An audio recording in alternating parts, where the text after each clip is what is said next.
आइए आज के मंगल प्रसंग में प्रवेश करते हैं।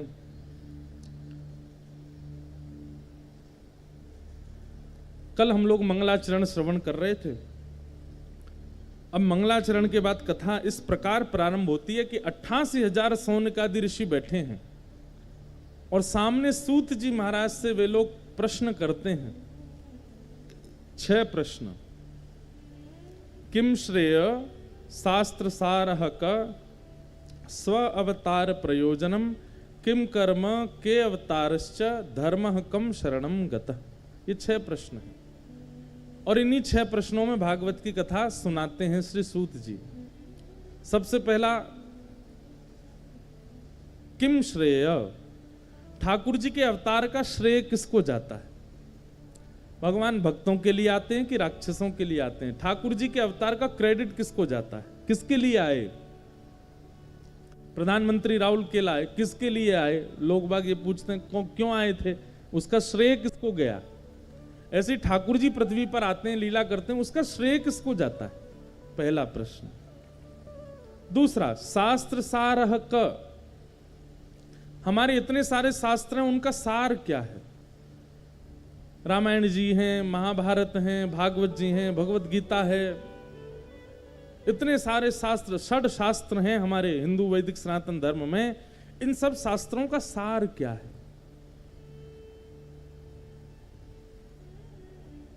शास्त्र सारह क। और चौथा प्रश्न, स्व अवतार प्रयोजनम, भगवान के अवतारों का प्रयोजन क्या है? कभी वो राम बन के आते हैं, कभी कृष्ण बन के आते हैं, कभी परशुराम बन के आते हैं, मानव बन के आते हैं, इसमें तो संतुष्टि हो जाती, लेकिन वो कभी कभी कच्छप बन के आते हैं, कभी मत्स्य बन के आते हैं, कभी कूर्म बन के आते हैं। ठाकुर जी एक ही भाई, अगर वो काम राम रूप में नहीं हो सकता तो उसके लिए कच्छप रूप, ठाकुर जी को इतने रूप बदलने की जरूरत क्या? एक ही रूप में आया करें हर बार, बार बार बदल के क्यों आते? किम कर्म, भगवान का कर्म क्या है? क्या ठाकुर जी को भी कोई कर्म बंधन होता है? क्योंकि मैं आज मानव हूं, मैं अगले जन्म में कुछ और योनि में इसलिए जाऊंगा क्योंकि मेरे कर्म खराब थे, इसलिए मैं 84 लाख में भटकूंगा। पर ठाकुर जी वो राम बनते हैं, कृष्ण बनते हैं, फिर सुनते हैं कि वो मत्स्य भी बने, वो सुनते हैं नृसिंह भी बने। ठाकुर जी क्यों स्वरूप बदलते हैं? ठाकुर जी क्यों इन जीव जंतुओं के रूप में आते हैं? क्या उनको भी कर्म बंधन होता है?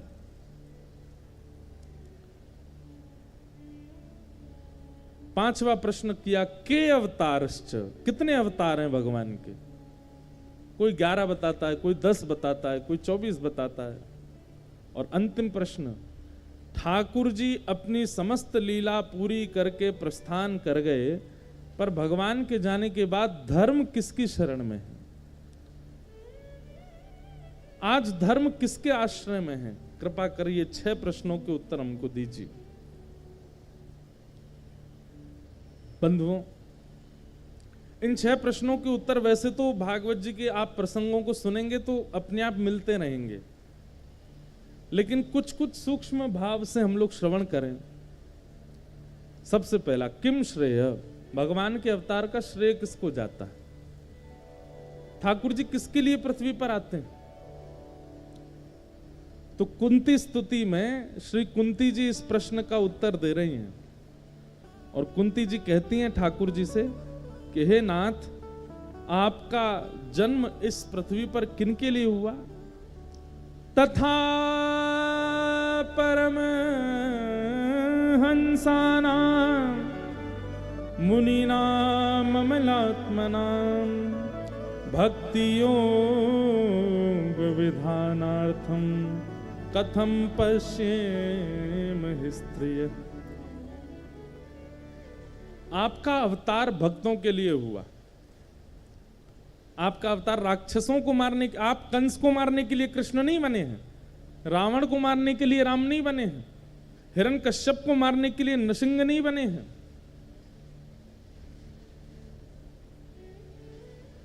नृसिंह आप प्रहलाद के लिए बनकर के आए, कृष्ण आप गोपियों के लिए बनकर के आए हैं, प्रेम भक्ति में डूबे हुए हम रसिकों के लिए बन के आए हैं। कृष्णदास के लिए बन के आए हैं, सूरदास के लिए, मीराबाई के लिए बनकर के आए हैं, श्री चैतन्य महाप्रभु के लिए बनकर के आए हैं। राम आप रावण को मारने के लिए नहीं, हनुमान जी के लिए बनकर के आए हैं, सबरी के लिए बनकर के आए हैं, कौशल्या मैया के लिए बनकर के आए हैं। आपका अवतार राक्षसों के वध के लिए नहीं है, आपका अवतार तो भक्तों के ऊपर कृपा करने के लिए है। इसका प्रमाण दें,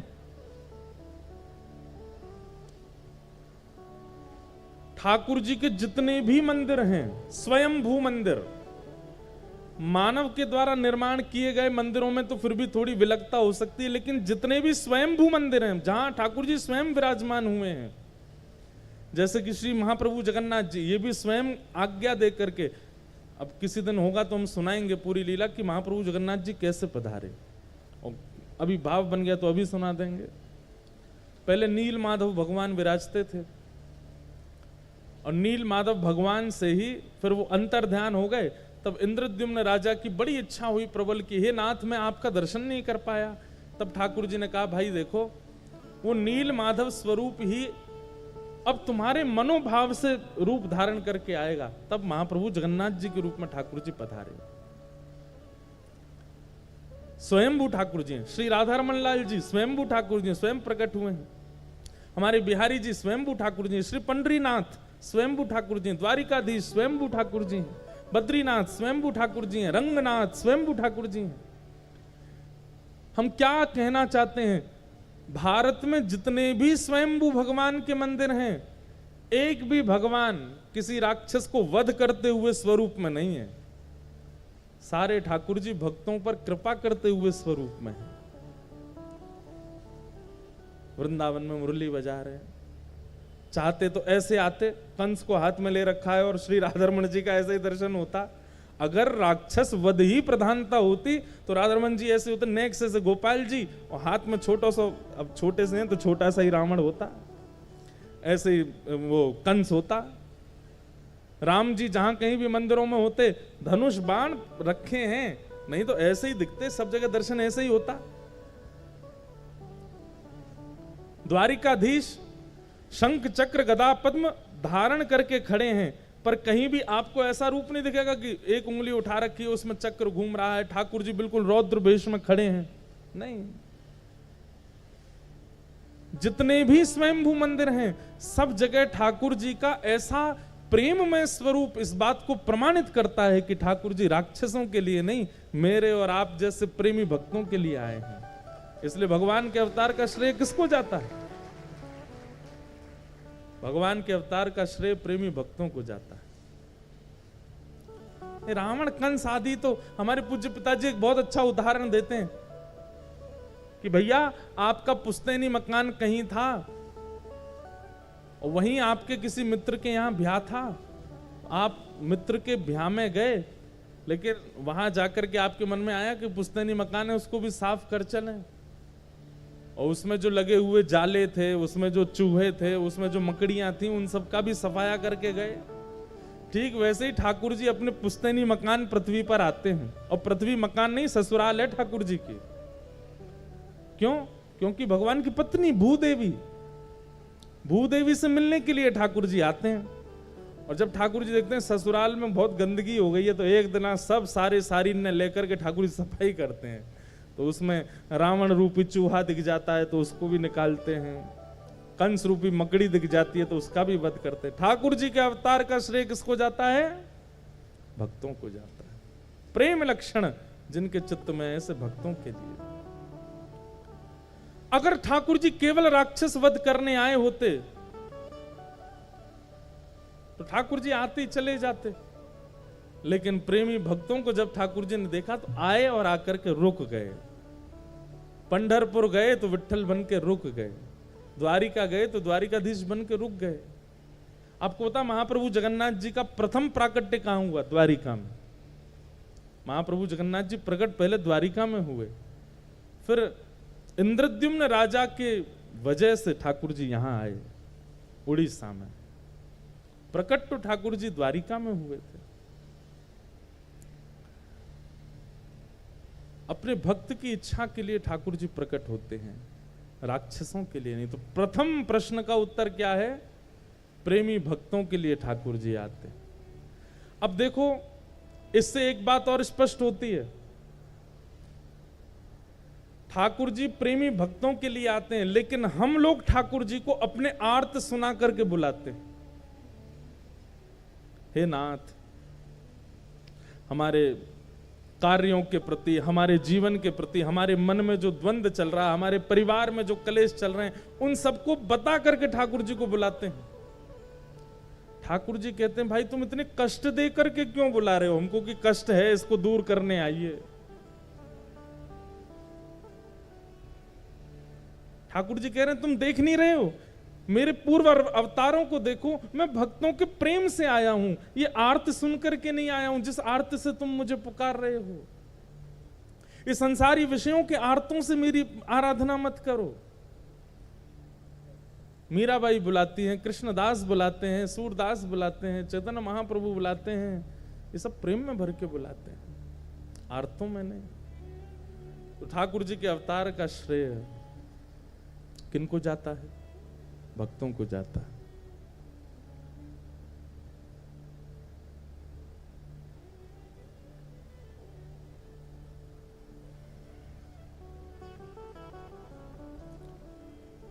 शास्त्र सारः का, हमारे इतने शास्त्रों का सार क्या है? नाम जप, जपात सिद्धिर जपात सिद्धिर जपात सिद्धिर न संशय। केवल नाम आश्रय, यही एकमात्र। क्योंकि श्रीमद् भागवत जी के पूरे 16,000 18,000 श्लोकों में अंतिम श्लोक जब आता है तब क्या कहते हैं? श्रीमद् भागवत जी का अंतिम श्लोक क्या कहता है? भले ही कितना भी ज्ञान भागवत जी में दिया हो, भक्ति भाव बताया हो, वैराग्य भाव बताया हो, सांख्य योग सांख्य शास्त्र बताया हो, लेकिन श्रीमद् भागवत जी का जैसे ही विश्राम सत्र आता है, नाम संकीर्तनम यस्य सर्व पाप प्रणाशनो प्रणामो दुख समनस्तं नमामि हरिं परम। नाम संकीर्तन, श्रीमद् भागवत जी में ऐसे ऐसे छंद, ऐसे ऐसे भाव, ऐसी ऐसी स्तुतियां, ऐसे ऐसे क्लिष्ट विषयों को रखा गया, लेकिन सबका निचोड़ अंत में आकर के क्या कहा? नाम संकीर्तनम यस्य, केवल नाम जप, ठाकुर जी का नाम जप।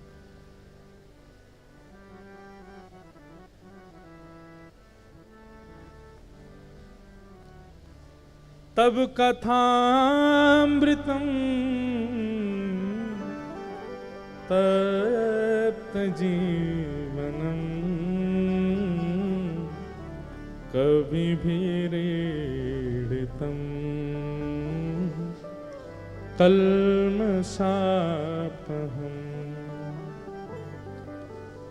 श्रवणमङ्गलम् श्रीमदाततम्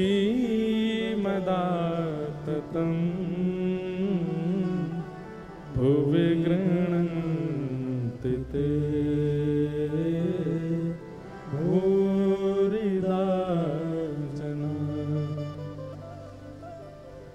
ठाकुर जी की कथा कीर्तन, समस्त शास्त्रों का एकमात्र सार यही है।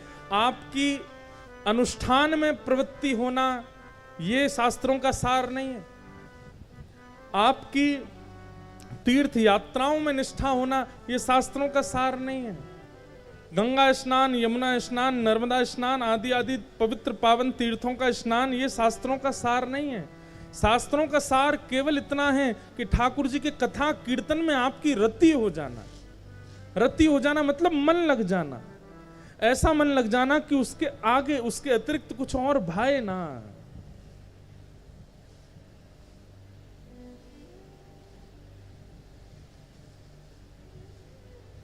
हमारे जगन्नाथपुरी में एक स्थान है, उसका नाम है गंभीरा। अगली बार अगर कोई नहीं गए हो तो अगली बार जब महाप्रभु जी का दर्शन करने जाओ तो गंभीरा जरूर जाना। और गंभीरा में कुछ मत करना, वहां बैठ करके नेत्र बंद करके केवल और केवल अपने गुरु मंत्र, अपने भाव मंत्र, आपको जो भी ठाकुर जी का नाम प्रिय लगता है उसका जप जरूर करना। हमारे महाप्रभु श्री चैतन्य जी वहां विराजे। महाप्रभु चैतन्य गाते हैं, कहाँ मोर प्राणनाथ मुरली बदन, कहाँ मोर प्राणनाथ मुरली बदन। सब लोग गाओ, कहाँ मोर प्राणनाथ मुरली बदन, कहाँ मोर प्राणनाथ मुरली बदन। कहाँ करूं कहाँ पाऊं ब्रजेंद्र नंदन, कहाँ करूं कहाँ पाऊं ब्रजेंद्र नंदन। चैतन्य महाप्रभु अपने जीवन के 24 वर्ष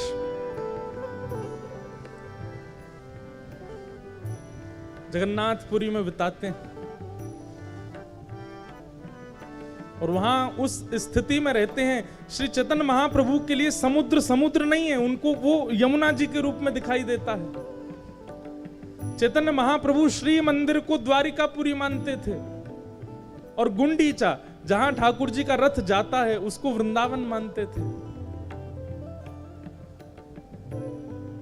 इतने भाव से श्री चैतन्य महाप्रभु विराजते थे। लेकिन आपको जानकर के आश्चर्य होगा कि महाप्रभु जी दर्शन के लिए इतना कम जाते थे जगन्नाथ प्रभु के, वो ज्यादातर विरह भाव में रहते थे और विरह भाव में आज प्रवेश होते थे और अगले 7 दिन 8 दिन 10 दिन 11 दिन 15 दिन एक एक महीना तक एक ही विरह भाव में रहे आते थे।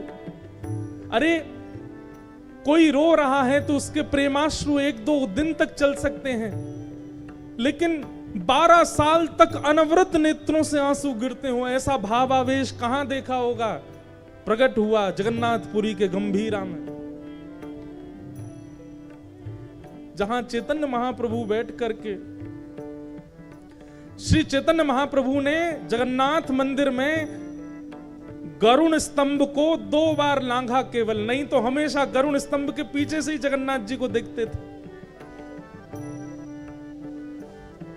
आप सब लोग जगन्नाथपुरी जाते हैं तो जहां से प्रवेश करते हैं मंदिर में दर्शन, वहां गरुण स्तंभ है, सब लोग उसको अपने हृदय से लगाते हैं। लोगों में होड़ होती है आगे जाकर, वहां से जगन्नाथ जी कितने दूर हैं, 1 2 3 4 5वीं दोहरी पार करके जगन्नाथ जी हैं, लेकिन श्री चैतन्य महाप्रभु गरुण स्तंभ के पीछे से ही दर्शन करते थे।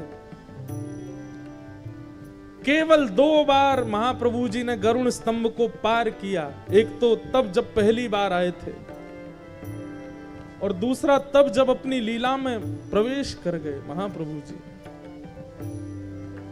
बाकी गंभीरा में बैठे बैठे केवल यही गुनगुनाते थे, कहाँ जाऊं कहाँ पाऊं मदन मोहन, कहाँ जाऊं कहाँ पाऊं मदन मोहन, कहाँ जाऊं कहाँ मदन मोहन, कहाँ जाऊं कहाँ पाऊं मदन मोहन, कहाँ मोर प्राणनाथ ब्रजेंद्र नंदन,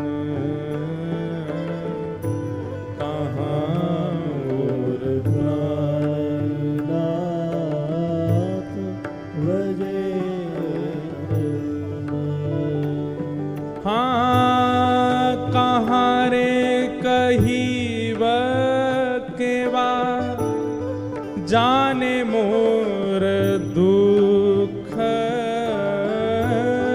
कहाँ रे कही मोरा जाने मोर दुख हाँ कहाँ रे कही केवा जाने मोर दुख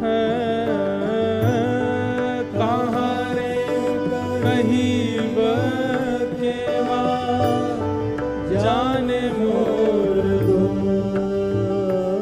हे ब्रजेंद्र नंदन बिना फाटे मोरे बुक ब्रजेंद्र नंदन बिना फाटे मोर हाँ ब्रजेंद्र नंदन बिना फाटे मोर बुक कहाँ जाऊं किससे कहूं अपना विरह में किसको सुनाऊं श्याम सुंदर के बिना मेरा जी फट रहा है मेरा हृदय बाहर आने को हो रहा है। बंधुओं ऐसा विरह जब चित्त में व्याप्त होता है तब ठाकुर जी मिलते हैं। हम करते क्या है जगन्नाथ जी की प्राप्ति के लिए? स्वयं श्री राधा कृष्ण मिलित स्वरूप हैं श्री चैतन्य महाप्रभु। और ऐसा नहीं है कि उनको कोई ज्ञान नहीं है। जो भावावेश में बैठे बैठे शिक्षाष्टक का पाठ कर देते हैं ऐसे महाप्रभु श्री चैतन्य साक्षात वेद वेदांत संस्कृत की श्रुतियां जिनके चारों तरफ भ्रमण करती हैं ऐसे श्री चैतन्य महाप्रभु भावावेश में गंभीरा में रहते हैं। द्वार पर उनकी सेवा में श्री स्वरूप गोस्वामी जी और राय रामानंद रहते हैं। दोनों को बुलाकर के श्री चैतन्य महाप्रभु कहते हैं कृष्ण कब आएंगे, कृष्ण मुझे कब मिलेंगे, ये महाप्रभु जगन्नाथ मुझे कब स्वीकार करेंगे। तब राय रामानंद समझाते हैं महाप्रभु जी आप थोड़ा कुछ पा तो लीजिए, थोड़ा विश्राम कर लीजिए, थोड़ा आराम कर लीजिए, ठाकुर जी प्राप्त करेंगे आपको। अरे मैं कहीं सो गया और ठाकुर जी आ गए और मैं नहीं मिल पाया तो मैं नहीं सोने जाऊंगा। सोते नहीं थे, पूरे दिन बैठे रहते, ठाकुर जी आएंगे। आप कुछ पा लीजिए। मैं कैसे पा सकता हूं? अरे एक प्रियतमा बिना प्रियतम को देखे कैसे भोजन कर सकती है? मैं नहीं पाऊंगा।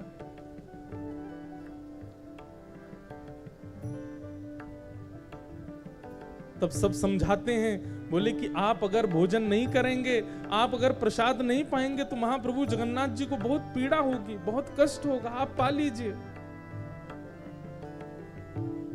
राय रामानंद कहते महाप्रभु जी आप प्रसाद पाएंगे ना? तो ठाकुर जी आए थे थोड़ी देर पहले, मुझसे कह के गए थे कि अगर चैतन्य महाप्रभु प्रसाद पाएंगे तो मैं अर्धरात्रि में आऊंगा। शब्द सुनते ही महाप्रभु जी व्याकुल हो जाते, जल्दी महाप्रसाद लेके आओ, प्रसाद लेकर के आओ, पत्तल लगाओ, भोग रखो, मैं पाना चाहता हूं। ठाकुर जी मिलने आएंगे मुझसे।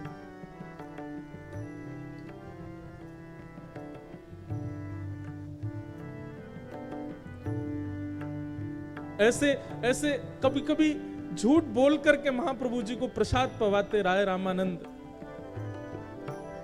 सेवा में रहते हैं गोविंद, बस देखते रहते हैं कि महाप्रभु जी को कोई पीड़ा ना हो। सोते सोते अचानक उठ जाते, अरे अर्धरात्रि हो गई, ठाकुर जी आए होंगे, मैं उठ नहीं पाया, मैं देख नहीं पाया, मैं मिल नहीं पाया। और इतने में तो कूद पड़ते, दौड़ पड़ते, श्री जगन्नाथ महाप्रभु के मंदिर की ओर चले जाते। पीछे पीछे सब शिष्य जन भागते, बोले महाप्रभु जी अभी मंदिर बंद है, अभी द्वार बंद है, आप कहां जा रहे हैं?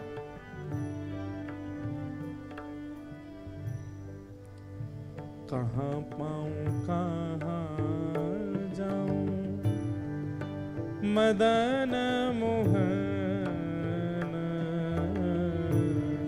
कहाँ जाऊँ कहाँ पाऊँ मदन मोहन। कहाँ मोर प्राण धन ब्रजेंद्र नंद। कहाँ मोर प्राण धन ब्रजेंद्र नंदन। ऐसी अवस्था में रहते हैं महाप्रभु जी। रात में सेवा में रहते हैं राय रामानंद, स्वरूप सेन जी, गोविंद जी। कभी उठ कर के कहने लगते हैं कि तुमको धुनी सुनाई दी वंशी की? देखो श्याम सुंदर वंशीनाद कर रहे हैं, वो मुझे बुला रहे हैं, अब मुझे जाना होगा। दौड़ने लगते, कभी कभी समुद्र की ओर दौड़ते, कभी श्री मंदिर की ओर दौड़ते कि श्याम सुंदर मुझे बुला रहे हैं। जर्जर शरीर हो गया है, एक एक अस्थि दिखाई देती है महाप्रभु जी की। सेवा में निमग्न जितने भी शिष्यगण हैं सब एक ही व्याकुलता से रहते हैं कि कहीं महाप्रभु जी को कुछ हो ना जाए।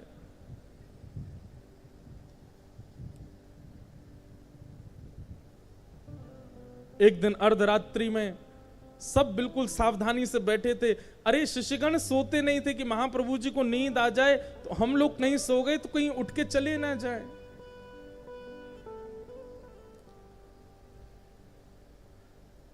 लेकिन 7-7, 8-8 दिनों से नहीं सोए हैं। कभी कभी नेत्र बंद हो जाते थे शिष्यों के, और तभी अर्धरात्रि में महाप्रभु जी को अचानक आवेश आता और उठकर के तुरंत गंभीरा से दौड़ पड़ते। आज जैसे ही रात्रि में सबकी निद्रा खुली, देखा महाप्रभु जी कहाँ हैं। भीतर जाकर के खोजने लगे तो महाप्रभु जी नहीं मिले। सब लोग चिंतित हो गए, भाई गंभीरा का एक एक द्वार बंद है, खिड़की बंद है, तो महाप्रभु जी बाहर गए कैसे?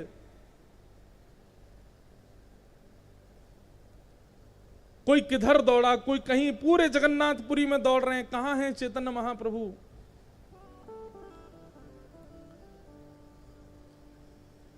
महाप्रभु जी दौड़ते दौड़ते गए और उन्हें ऐसा अनुभव होने लगा कि जैसे मानो श्री यमुना जी के तट पर महारास हो रहा है।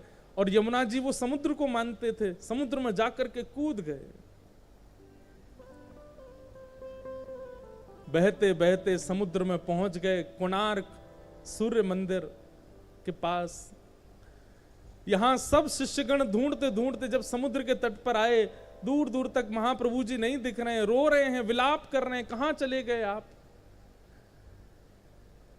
तभी एक मछुआरा आया और उस मछुआरे के एक एक रों से नाम प्रकट होता था, हरि बोल हरि बोल हरि बोल हरि बोल हरि बोल। सब लोग सुनकर के बोले, ये मछुआरा, मछली पकड़ने वाला, इसके मुख से भगवान नाम कैसे प्रकट हो सकता है। तभी सब शिष्यगण बोले, ये नाम इस अधम के मुख से प्रकट होने की सामर्थ्य तभी हो सकती है जब इसने महाप्रभु का स्पर्श किया होगा। इसको पता होगा कि महाप्रभु कहां हैं, पूछो। घेर करके पूछने लगे, अरे भाई तू क्या हरि बोल करता है, तेने किसी को देखा? बड़ी मुश्किल से होश में आया, बोला मैं तो मछुआरा हूं, मछली पकड़ने के लिए जाला डाल करके समुद्र में पड़ा था। जाला जब हिलने लगा तो मैंने खींचा, मछली तो नहीं आई, लेकिन तभी एक विशाल महापुरुष मेरे जाले में आ गए। और जब से मैंने उनका स्पर्श किया है तब से ये नाम मेरे मुख से अनवरत निकल रहा है। दौड़ करके गए, जा करके जैसे ही देखा तो श्री चैतन्य महाप्रभु मछली के जाले में लिपटे हुए हैं। ऐसी भावावेश की स्थिति।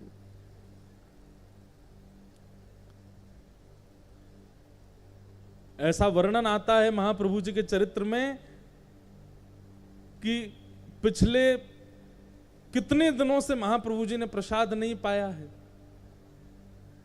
एक एक ग्रंथि, जितने गांठ होती हैं शरीर में, सब गांठ खुल गई हैं। यहां से हाथ लटक गया है, यहां से सब पंजे लटक गए हैं, पैरों के जो जोड़ हैं वे सब खुल गए हैं। मानो शरीर जितना था उससे कुछ गुना बड़ा लग रहा है। ये स्थिति देख करके सब घबरा गए। सबने महाप्रभु जी को बाहर निकाला। नमक के पानी से घाव और ज्यादा भर गए थे। चारों तरफ बैठ करके सब कीर्तन करने लगे, हरे कृष्ण कृष्ण कृष्ण हरे हरे, हरे राम राम राम हरे हरे। नाम जब सुन करके, जब अखंड नाम संकीर्तन कहा गया, तब महाप्रभु जी थोड़े ध्यान में आए, भाव में आए। तब सभी शिष्यगण उनको गोद में लेकर के पुनः गंभीरा पहुंच गए। जाकर के लेप लगाते हैं, हल्दी लगाते हैं, उनको विराजमान करते हैं। बोले महाप्रभु जी आप कहां चले गए थे?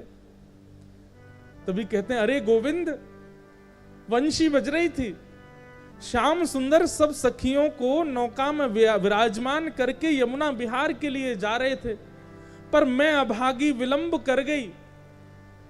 मैं जब तक यमुना तट पर दौड़ करके गई तब तक तो नाव मध्य में चली गई। नाव पकड़ने के लिए मैं यमुना जी में कूद गई, पर इतना अथाह जल था कि नाव तो चली गई, मैं डूबती रह गई। सब दंडवत करते, सब प्रणाम करते, सब वंदन करते महाप्रभु जी के इस महाभाव को। कहते हैं श्री चैतन्य महाप्रभु अगर कभी गंभीरा से भाव स्थिति में बाहर यदि नहीं निकल पाते थे तो अपने सिर से ही दीवारों को कुरेदने लगते थे, अपने सिर को ही दीवारों में मारने लगते थे। सब शिष्यगण दौड़ के जाते, महाप्रभु जी आप क्या कर रहे हैं? अरे वंशी बजा रहे हैं, श्याम सुंदर मुझे बुला रहे हैं, मुझे जाना है, मैं विलंब कर रही हूं, अरे मुझे जाना है, द्वार नहीं मिल रहा है।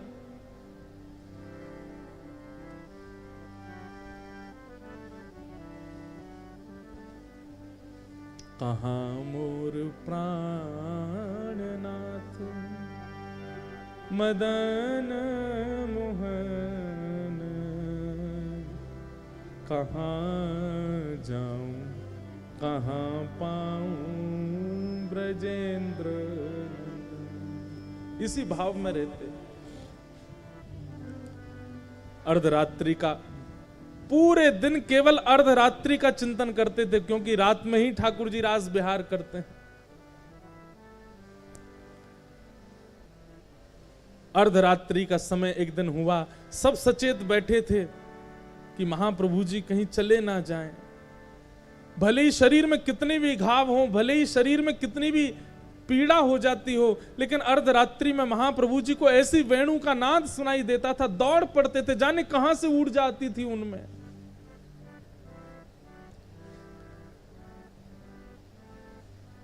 अर्धरात्रि का समय सब बैठे थे सचेत, सब नेत्र खोल करके बस दूर बैठे बैठे एक दिए की लौ में महाप्रभु जी को लेटे लेटे देखते रहते थे। श्री चैतन्य महाप्रभु की निज सेवा में रहते थे गोविंद, जो कि बिल्कुल मां की तरह वात्सल्य भाव से श्री चैतन्य महाप्रभु की सेवा करते थे। महाप्रभु जी का कक्ष इतना छोटा था कि उस कक्ष में बड़े पतले दुबले से महाप्रभु जी ही विराजमान हो पाते थे और किसी की व्यवस्था बन नहीं पाती थी। लेकिन एक दिन महाप्रभु जी गोविंद को कहते हैं कि अरे थोड़े मेरे हाथ दबा दे। तो गोविंद धीमे धीमे हाथ दबा रहे थे, कृष्ण नाम सुना रहे थे। तभी महाप्रभु जी बोले अब एक तरफ दबा दिया, अब दूसरी तरफ का हाथ दबा दो। तो गोविंद बोला महाप्रभु जी उस तरफ जाने के लिए मुझे उठ करके आना पड़ेगा, आप थोड़े अपने पैर पीछे कर लीजिए, इतनी जगह नहीं है, मैं कैसे जाऊंगा।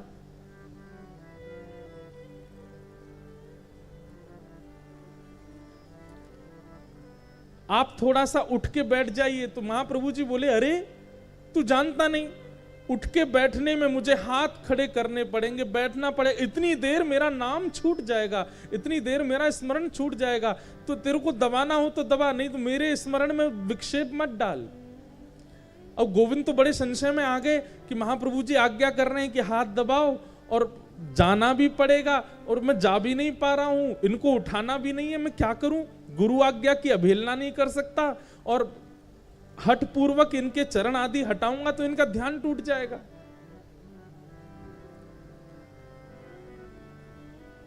लांघना किसी को चाहिए नहीं, क्योंकि लांघने से लांघने वाले के पुण्य खत्म हो जाते हैं, और वो भी लांघने में कोई सामान्य व्यक्ति हो तो कुछ पुण्य घटते हों, लेकिन चैतन्य महाप्रभु जैसे महाभाव में रहने वाले महापुरुष, उनको यदि लांघ लिया जाएगा तो पुण्य तो शून्य हो जाएगा।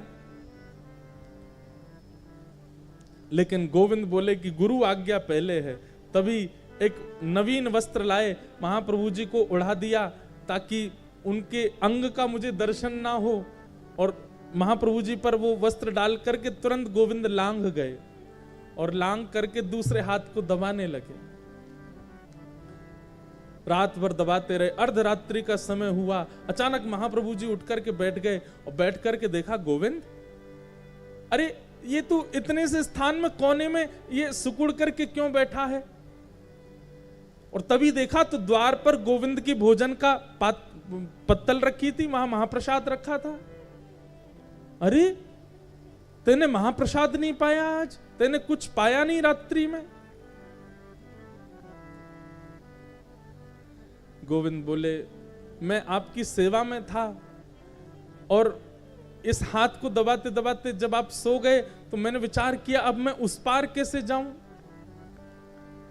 चैतन्य महाप्रभु बोले अरे तो तू इस पार भी तो आया था, इस पार कैसे आया था?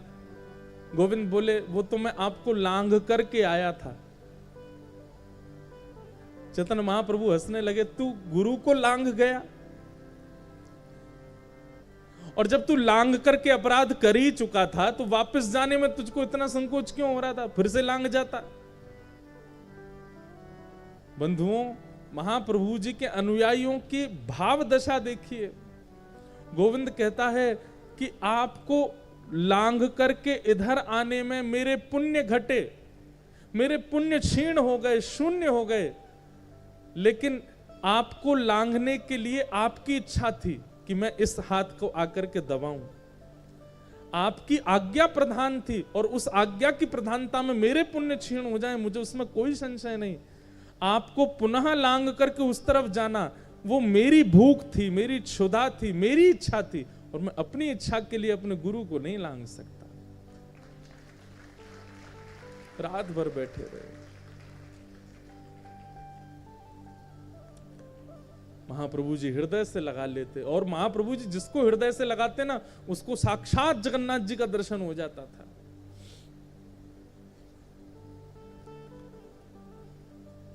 अर्धरात्रि होते ही शिष्यों की स्थिति बिगड़ जाती थी कि अब महाप्रभु जी को कैसे भी रोकना है, और जब जब वो लोग सतर्क रहते थे, एक क्षण के लिए पलक झपकती थी और उतने में तो महाप्रभु जी प्रस्थान कर जाते थे, क्योंकि ठाकुर जी रास में बुलाते थे उनको।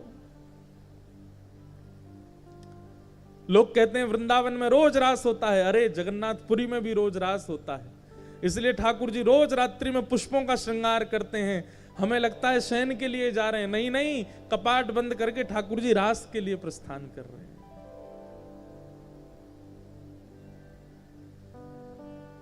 एक दिन रात्रि में सोए थे महाप्रभु जी और कह रहे थे आज श्याम सुंदर मुझे बुलाएंगे ना? सब शिष्यगण कहते हाँ आप प्रेम से सो जाएंगे तो बुला। अच्छा मैं सो जाऊंगा तो फिर ठाकुर जी बुलाएंगे मुझे कि हम उठा देंगे ना आपको? सो जाते। शिष्यगण देखते देखते देखते जैसे ही पलक झपकते अपनी, इतने में ही देखा कि महाप्रभु जी तो प्रस्थान कर गए। इतनी द्रुत गति से दौड़ रहे हैं, तभी सबके नेत्र खुले, सब उठकर के पीछे पीछे दौड़ने लगे। कोई किसी गली में गया, कोई किसी मोहल्ले में गया, कोई गुंडीचा की तरफ गया, कोई समुद्र की तरफ गया। महाप्रभु जी कहां चले गए? तभी एक दृष्टि पड़ी कि बड़ी द्रुत गति में भावावेश में कहां मोर प्राण धन, कहां मोर प्राणनाथ, कहां मोर जीवन धन, ऐसा कहते हुए महाप्रभु जी दौड़ रहे हैं। और तभी सिंह द्वार से जगन्नाथ मंदिर में प्रवेश कर गए।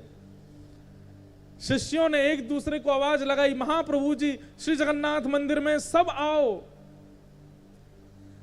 दौड़ करके जाकर के देखा महाप्रभु जी दौड़ते हुए ऊपर प्रवेश कर रहे हैं। रोज का नियम था कि एक परिक्रमा लगा करके तब दर्शन करने जाते थे, पर आज परिक्रमा नहीं लगाई महाप्रभु जी ने, सीधे मंदिर में प्रवेश कर लिया। और मंदिर में प्रवेश करके महाप्रभु जी का आज भी स्थान है, गरुड़ स्तंभ के पीछे से ही वो दर्शन करते थे। लेकिन आज गरुड़ स्तंभ को भी पार कर गए, प्रथम दोहरी पार की, द्वितीय दोहरी पार की, तृतीय दोहरी पार की, और एक छलांग मार करके प्रवेश कर गए गर्भगृह में। गर्भगृह में प्रवेश होते ही महाप्रभु जी के जगन्नाथ जी ने कपाट बंद कर दिए। एक सेवक, केवल एक सेवक वहां भीतर ही बैठा था। अगर वो नहीं होता तो शायद पूरे विश्व को कभी पता नहीं चलता कि श्री चैतन्य महाप्रभु जगन्नाथ जी में विलीन हो गए। तभी देखते हैं कि महाप्रभु जी गर्भगृह में गए, और जैसे ही गर्भगृह में गए कपाट बंद हो गए, सब शिष्य बाहर ही खड़े रह गए। और महाप्रभु जैसे ही गर्भगृह में पहुंचे, एक अर्चक ने देखा, श्री जगन्नाथ महाप्रभु ने दोनों भुजा पसार करके महाप्रभु जी को हृदय से लगाया, और तुरंत महाप्रभु जी श्री जगन्नाथ जी में विलीन हो गए। कहाँ मोर प्राणनाथ। जब कपाट खुले, जगन्नाथ जी के नेत्रों से अश्रु प्रवाह हो रहा है। महाप्रभु जी को स्वयं में विलीन करके श्री जगन्नाथ जी रुदन कर रहे हैं। इतने दिन का विरह सहकर के आज परम भागवत श्री चैतन्य महाप्रभु, मानो श्री जगन्नाथ जी तो हमेशा भुजा पसारे बैठे रहते हैं कि कोई आवे इस हृदय से लग जाए। और आज जब चैतन्य महाप्रभु लग गए हैं तो जगन्नाथ जी के नेत्र अश्रु पूरित हैं। और जैसे ही इस दशा को देखा, बाहर खड़े हुए सब भक्त जन रुदन करने लगे। सब ढूंढ रहे हैं, पूछ रहे हैं कहां गए महाप्रभु जी, अभी तो गर्भगृह में प्रविष्ट हुए। तभी रोते हुए एक पुजारी बाहर आए और उन्होंने आकर के सबको समाचार दिया, मेरे सन्मुख, मेरे नेत्रों के सामने महाप्रभु जी जगन्नाथ जी में विलीन हो गए।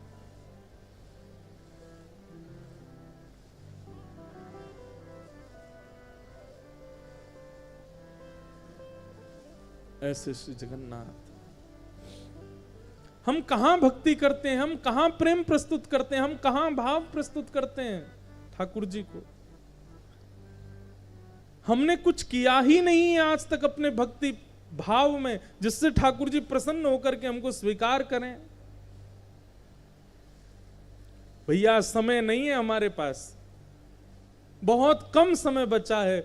इस प्राण का कोई भरोसा नहीं है, कब चले जाएं, कब तक ये शरीर हमारे पास है, कब तक ये बुद्धि हमारे पास है, कब तक ये वाणी हमारे पास है, कब तक ये कान और नेत्र हमारे पास है। आज हैं, कल अगर इनमें से कुछ भी चला गया तो फिर भगवत प्राप्ति में बाधा आ जाएगी, भगवत प्राप्ति में एक रुकावट हो जाएगी। इसलिए भैया प्रयास करते रहिए, ठाकुर जी के लिए थोड़ा थोड़ा भाव रखते रहिए, तभी तो ठाकुर जी प्राप्त होंगे। नाम संकीर्तन, हम कहते हैं भैया कुछ भी छोड़ दो, लेकिन नाम मत छोड़िए ठाकुर जी का। ठाकुर जी का नाम त्याग मत करो,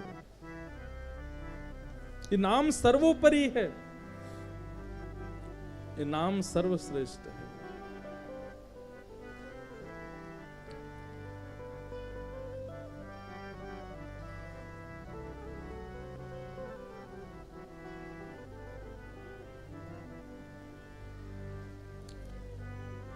चैतन्य महाप्रभु विलीन हो गए ठाकुर जी में।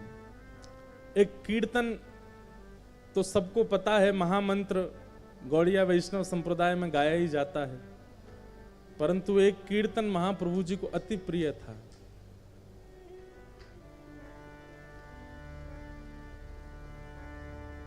राम राघव राम राघव राम राघव रक्षमा,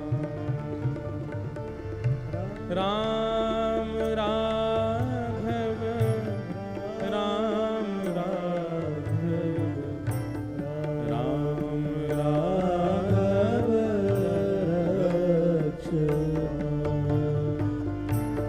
कृष्ण केशव कृष्ण केशव कृष्ण केशव पाहि मां। कृष्ण केशव कृष्ण केशव कृष्ण केशव पाहि मां।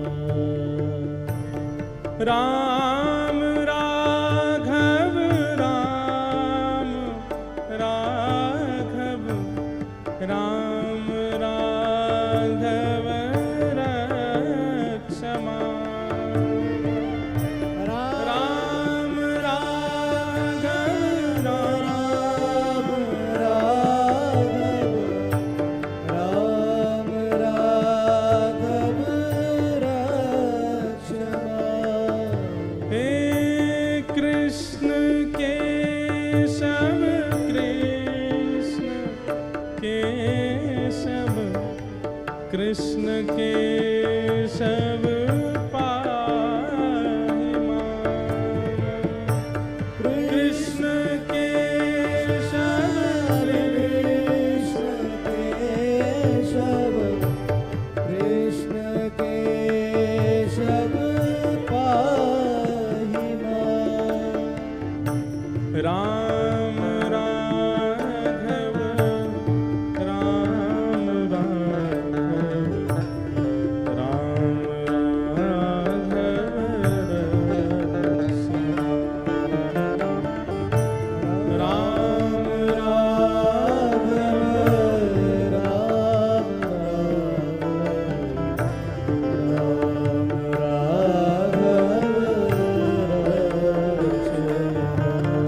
हे राम राघव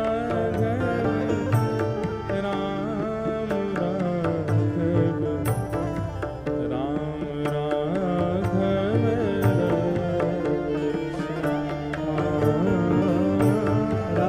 राम राघव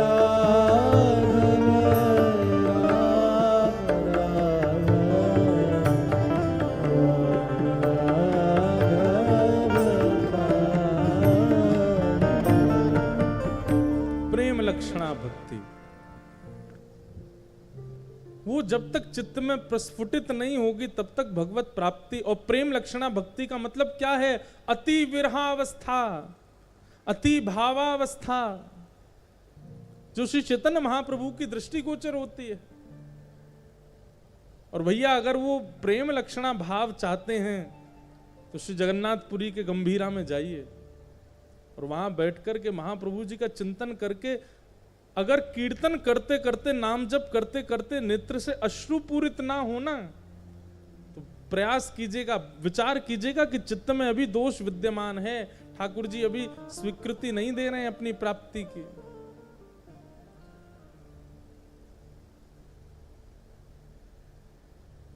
जिसने भी पाया है ना श्री कृष्ण को, दो अवस्थाएं विशेष दिखी हैं उनकी। एक तो गायन की अवस्था, जिसने भी कृष्ण को पाया वो गाता ही रहता है, वो शांत नहीं रहता, उसके मुख से कुछ ना कुछ प्रकट होता ही रहेगा। कीर्तन प्रकट हो, भाव प्रकट हो, पद प्रकट हो, भजन प्रकट हो। और दूसरा नेत्रों से अश्रुपात। ये दो स्थिति समाप्त नहीं होती हैं। ये दो स्थिति जिसकी समाप्त ना हो रही हो, कृष्ण मिलेंगे उससे।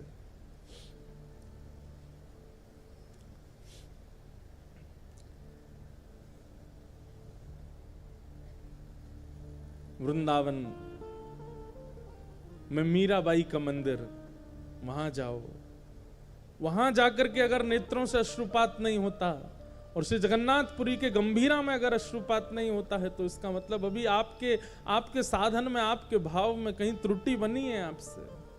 क्योंकि विरह के अथाह स्थान है ये दोनों। और वृंदावन में तो एक एक कोना, केवल मीराबाई का मंदिर, वृंदावन तो संपूर्ण विरह से युक्त है।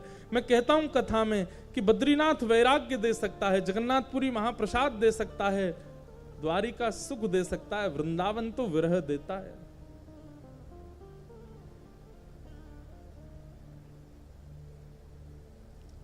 चैतन्य महाप्रभु शिक्षाष्टक में कहते हैं सब छोड़ दो लेकिन नाम जप मत छोड़ना, ठाकुर जी का नाम मत छोड़ना कभी भी।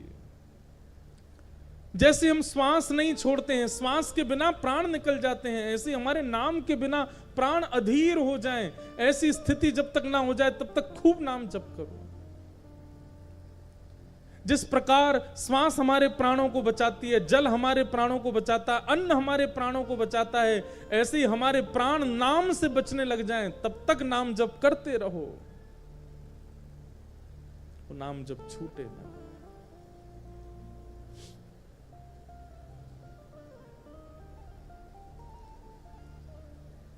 ऐसा भाव।